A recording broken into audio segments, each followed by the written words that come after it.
ধানতেরাস এবং চতুর্দশী। তার মানে ধানতেরাসটা কিভাবে করেছি আর চতুর্দশী আমি কিভাবে পালন করেছি সেটাই আজকে আমি তোমাদের সঙ্গে ভিডিওতে শেয়ার করব। সঙ্গে থাকো, দেখতে থাকো। আশা করছি ভিডিওটা খুব ভালো লাগবে।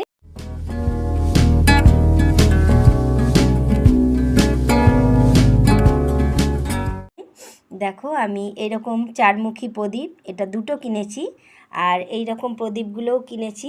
দেখো, মাটির খুব সুন্দর কলকা দেওয়া প্রদীপগুলো। আর এই রকম রঙিন প্রদীপও নিয়েছি। এই যে দেখো, এরকম 3টে রঙিন প্রদীপ। আর কি কি নিয়েছি দেখো, এটা হচ্ছে পদ্মবীজ, এটা গোমতী চক্র, এটা কড়ি, এটা সুপুরি, এটা গাঁট হলুদ, আর একটা লাল চেলি নিয়েছি, আর নিয়েছি লাল শালু, আর ধনে নিয়েছি, গোটা ধনে। আর কি নিয়েছি দেখাচ্ছি। দেখো, মাটির প্রদীপ, এটা তো কিনতেই হয়। আর কিনেছি নুন। তো এই ছিল আজকে আমার ধনতেরাসের বাজার। তো তোমাদের কেমন লাগলো অবশ্যই কমেন্ট করে জানিও। আরেকটা জিনিস কিনেছি, সেটা হলো এই রূপোর বেলপাতা। এটা আমি শিব ঠাকুরের জন্য কিনেছি। আর এই দেখো, এই চতুর্মুখী প্রদীপটা এটা আজকে জ্বালতে হয়। তো আমি ভিডিওতে শুনেছি, সেই কারণেই এরকম একটা সুন্দর ছাপ দেওয়া একটা প্রদীপ কিনেছি। আর এই পোলতে দিয়ে সর্ষের তেল দিয়ে এটাকে সাজিয়ে নিয়েছি। এর মধ্যে যা যা দিতে হয়, কড়ি, 1 টাকার কয়েন, আর একটুখানি আতপ চাল, এইসব দিয়ে এই প্রদীপটাকে জ্বালাতে হয়।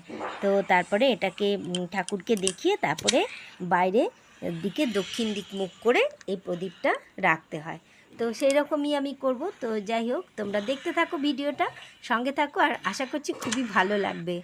তো দেখো, আমি এবার প্রদীপটা জ্বালিয়ে নিয়েছি। এখানে একটু ঠাকুরকে দেখিয়ে নিচ্ছি প্রদীপটা। তো মন্ত্রতন্ত্র অত তো আমি কিছু জানি না, যাই হোক ঠাকুরকে একটু মনের ইচ্ছে থেকে একটু দেখিয়ে নিলাম। তো এরকমভাবেই আমি পুজোটা করি। সব কিছু ঠাকুরের মন্ত্র অত আমি জানি না। শুভ ধনতেরাস বন্ধুরা। তো আজকে ধন দেবতা ধন কুবেরের পুজো করতে হয়, আর ধন্বন্তরী দেবতারও পুজো করতে হয়। তো আমি এখানে দুরকম ঠাকুরের ফটো নিয়ে নিয়েছি। ধনতেরাসের দিন দেখো, আমি কিনেছি একটা রূপোর বেলপাতা। এটা কেমন হয়েছে অবশ্যই জানিও। তো দেখো, এরকম করে আমি ধনতেরাসের পুজো করব। তো প্রদীপ টদীপ সব জ্বালিয়ে নিয়েছি। তো ঠাকুরকেও দেখিয়ে নিলাম, আর এখানেও একটু দেখাবো। তো আগে আমি এই যে চারমুখী প্রদীপটা, ওটা আমি একটু লক্ষ্মী ঠাকুরকে দেখিয়ে নিলাম। আর তারপরে এই দেখো, আমি আর একটা প্রদীপ জ্বালিয়ে এখানে ধান কুবেরকে আর ধন্বন্তরী দেবতাকে একটু পুজো টুজো করে নিলাম। তো সবাই করছে তাই আমিও একটু করি, প্রত্যেক বছরই করি। তো যাই হোক, প্রণাম করে নিলাম। আর আমি কিন্তু সবাইকার মতন একটা ওই লক্ষ্মীর পুঁটুলি ওই রকম একটা বানিয়েছি। তো দেখো এটা কেমন হয়েছে। তো যাই হোক, পুজো হলো। এবার চতুর্দশীর দিন কি করলাম দেখো। এই দেখো, 14টা প্রদীপ জ্বালবো, তার জন্য রেডি করে নিয়েছি। আর সকালবেলায় চতুর্দশীর দিন আমি 14 শাক রান্না করেছিলাম। 14 শাক খেতে হয়, আর সন্ধে হলে 14 প্রদীপ জ্বালতে হয়। আমি তো ভাই প্রত্যেক বছর এই রকমভাবেই সর্ষের তেল দিয়ে আর 14টা প্রদীপ জ্বালি। অনেকে আবার সর্ষের তেলের প্রদীপ জ্বালতে হবে বলে, সর্ষের তেলের দাম বেশি বলে অনেকেই আবার জ্বালে না। জানি না কেন এতটা কঞ্জুসি করা ঠিক হয় কি না। তো যাই হোক, আমি ভাই প্রত্যেক বছরই জ্বালি। অনেকে আবার শুধু মোমবাতি জ্বেলেই সেরে দেয়। তো আমি ভাই 14 শাক খেয়ে 14টা প্রদীপই জ্বালি। তো বেশ সুন্দর করে সবগুলো বসে বসে জ্বেলে নিলাম, ঠাকুরের কাছে দিয়ে নিলাম।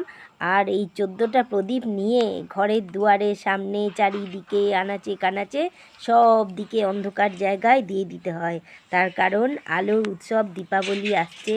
আর এই 14 শাক খেয়ে 14টা প্রদীপ জ্বালাটা একটা সারা জীবন আমরা ছোট থেকে দেখে আসছি, তাই এটা করেছি। তো দেখো, একদম প্রথমেই ঠাকুরের কাছে দেখিয়ে তারপরেই চলে এলাম তুলসী মঞ্চের কাছে। তুলসী মঞ্চের কাছে এসে একটু এখানে দেখিয়ে নিলাম 14টা প্রদীপকে। তারপরে যা হয়, 14টা প্রদীপ নিয়ে ঘরের চারিদিকে, সামনে, পিছনে সব দিকে সাজিয়ে দিয়েছি। আর যেসব জায়গায় একটু বেশি অন্ধকার, সেই সব জায়গাতেও এই প্রদীপগুলোর থেকেই একটা করে প্রদীপ জ্বেলে দিয়েছি, দিয়ে নামিয়ে রেখে এসেছিলাম। এটাই নাকি করতে হয়। তো এবার চলো দেখাই আমার বরমশাই কেমন করে টুনি সাজিয়েছে। তো আমাদের তো সব এখানে কোয়ার্টার সিস্টেম। তো কোয়ার্টারে এরকমভাবেই প্রদীপ জ্বালানো হয়, লাইট দেওয়া হয়। তো আমাদের দেখো এই ঝাড়বাতিটা কিন্তু বহু পুরনো, যখন রাজস্থান বেড়াতে গেছিলাম তখন কিনেছিলাম এই ঝাড়বাতিটা, বেশ ভালো না দেখতে। তো দেখো আমার বরমশাই কত সুন্দর লাইট লাগিয়েছে, টুনি লাইট, চারিপাশে কিন্তু বেশ আলো ঝলমলে হয়ে উঠেছে।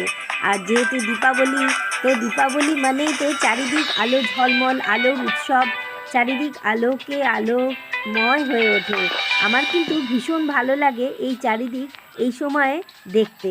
তো শুধু তো দীপাবলি জন্য লাইট জ্বলে তা নয়, বোমবাজিও প্রচুর ফোটে। তো আমি আবার নিজেকে এখানে একটু কীরকম যেন লাগছে, লালচে লালচে, চারিদিকে লাইটে, অন্ধকারের মধ্যে এই লাইটে একটা বেশ অদ্ভুত মোহময়ী পরিবেশ তৈরি হয়েছে। কি বলো বন্ধুরা? আচ্ছা বন্ধুরা, তোমাদের কেমন লাগছে ভিডিওটা? যদি ভালো লাগে অবশ্যই কমেন্ট করে জানিয়ে তো কেমন লাগছে। আর আমার পাশে থাকার জন্য আমার চ্যানেলটা সাবস্ক্রাইব করে দিও। ওই দেখো আমার ছেলের এদিকে বাজি ফোটানো শুরু হয়ে গেছে, তুবড়ি জ্বালানো হচ্ছে, তার আগে চরকি জ্বালালো, তার আগে চকলেট বোম ফুটাচ্ছিল। আমি আবার ওই আওয়াজের ভয়ে একটু ঘরের দিকেই ঢুকে বসে থাকি। আমার আবার ভেতরটা চমকে চমকে যায়, ওই বড় বড় দুম আওয়াজগুলো আমার খুব একটা ভালো লাগে না, তাও বাচ্চারা যখন ফোটায় সেটা আনন্দ লাগে। চলো ওয়াটার দিয়াগুলো জ্বালাচ্ছি, দেখি, বাহ কি সুন্দর জ্বলে গেল। দেখো জল দিচ্ছি আর জ্বলে যাচ্ছে, এই দেখো জল দিচ্ছি আর জ্বলে যাচ্ছে, কি সুন্দর না? এই ওয়াটার দেওয়াগুলো ট্রেন্ডিং ওয়াটার দেওয়া, তাই আমি ভাবলাম আমিও কিনে নিই, তাই অনলাইন থেকে এই ট্রেন্ডিং ওয়াটার দেওয়াগুলো কিনে নিয়েছি। বেশ মজার, কিন্তু দারুণ ট্রেন্ডিং ওয়াটার দেওয়া, জল দিয়ে প্রদীপ জ্বালিয়েছি, দেখো কি সুন্দর জ্বলছে, বেশ ভালোই লাগছে দেখতে। আচ্ছা বন্ধুরা, তোমরা যারা এতক্ষণ আমার সঙ্গে ছিলে তোমাদেরকে অসংখ্য ধন্যবাদ আমার সঙ্গে থাকার জন্য। আর এর পরের ভিডিওতে তোমরা দেখে বুঝতেই পারছো থাকবে কালী পুজোর দুর্দান্ত ভিডিও। তো সঙ্গে থাকো আর নেক্সট ভিডিওর জন্য অপেক্ষা করো।